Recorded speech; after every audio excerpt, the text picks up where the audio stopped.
श्रीगजेन्द्र उवाच ॐ नमो भगवते तस्मै यतयेदच्चिदात्मकं पुरुषायादिबीजाय परेशायाभिधीमहि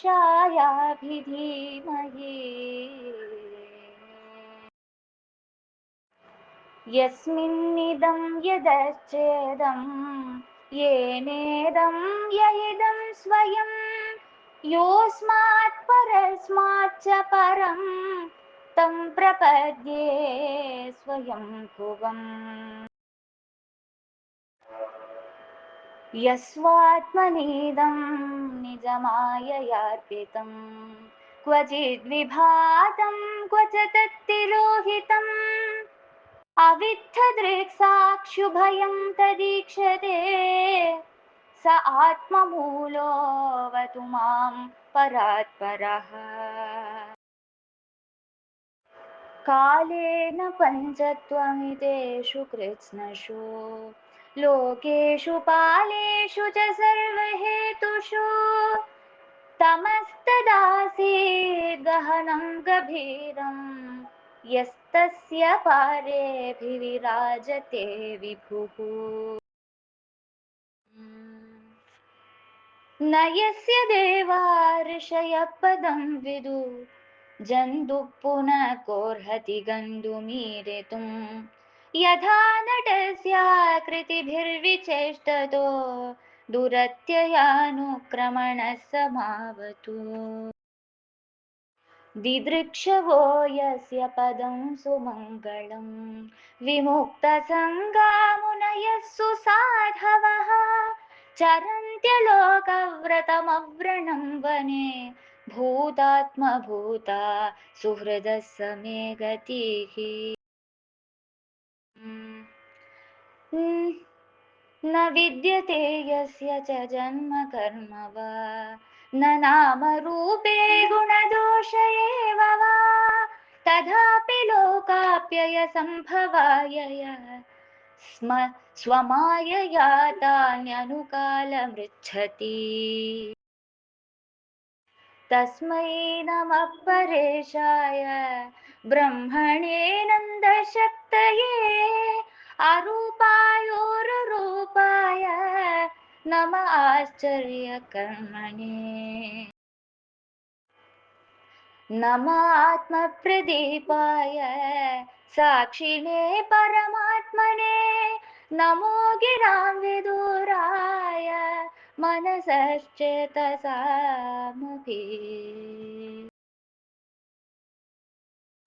सत्त्वेन प्रतिलभ्याय नैष्कर्मेण विपश्चिता नमः कैवल्यनाथाय निर्वाणसुखसंविदे नमः शान्ताय घोराय मूढाय गुणधर्मिणे निर्विशेषाय साम्याय नमो ज्ञानघनाय च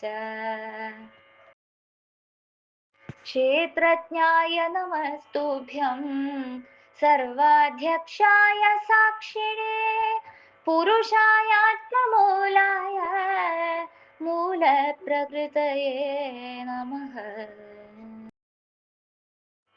सर्वेन्द्रियगुणार्द्रष्ट्रे सर्वप्रत्ययहेतवे असदाच्छाययोक्ताय सदाभासाय ते नमः सर्वेन्द्रियगुणार्द्रष्ट्रे सर्वप्रत्ययहेतवे असदाच्छाययोक्ताय सदाभासाय ते नमः नमो नमस्ते अखिलकारणाय निष्कारणायाद्भुतकारणाय सर्वागमाम्नाय महार्णवाय नमोपवर्गाय परायणाय गुणारणिच्छन्न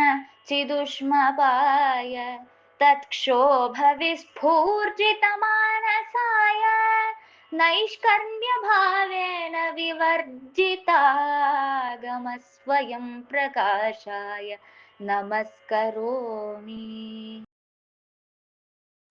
मादृक्प्रपन्नपशुपाशविमोक्षणाय मुक्ताय भूरि करुणाय नमोलयाय स्वांशेन सर्वतनभृन्मनसि प्रतीत प्रत्यग्दृशे भगवते बृहते नमस्ते।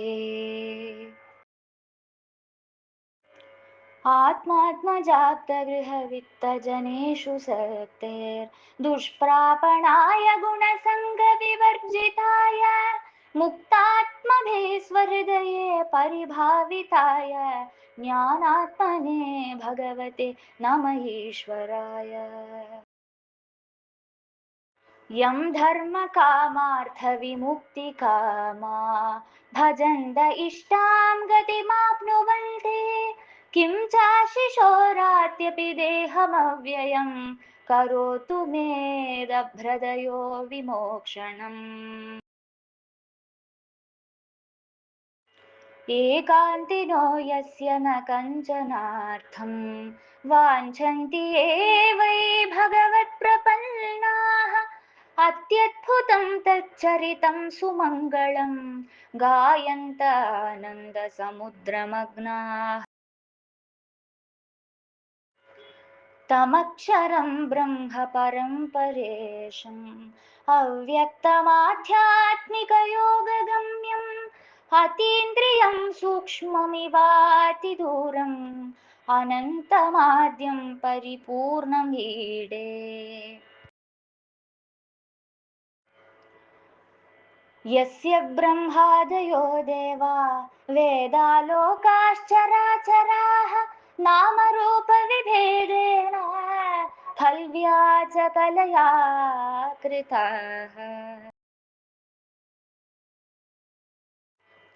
यथार्चिषोऽग्ने सवितुर्गभस्तयो निर्यान्ति संयान्त्यसकृत् स्वरोचिषः तथा यतोऽयं गुणसम्प्रवाहो बुद्धिर्मनःखानि शरीरसर्गाः।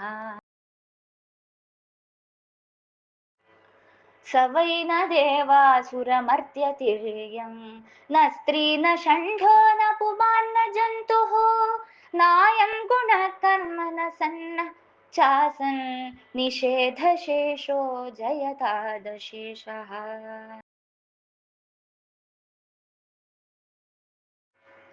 जिजीविषेणाहमिहामुया किम् अन्तर्बहिश्चावृतये भयोऽन्या इच्छामि कालेन न यस्य विप्लव तस्यात्मलोकावरणस्य मोक्षम्।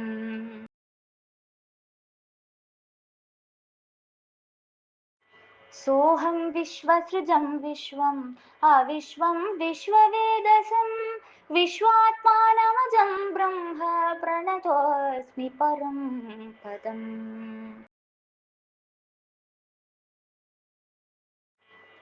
योगरन्धितकर्माणो हृदि योगविभाविते योगिनो यं प्रपश्यन्ति योगेशं तं नतोऽस्म्यहम्।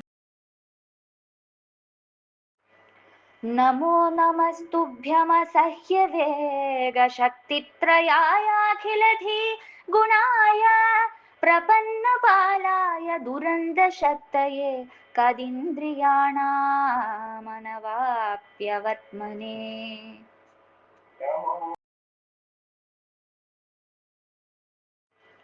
नायं वेदस्वमात्मानं यच्छक्त्याहं धिया हतं तं दुरत्ययमाहात्म्यं भगवन्तं हितोऽस्म्यहम्।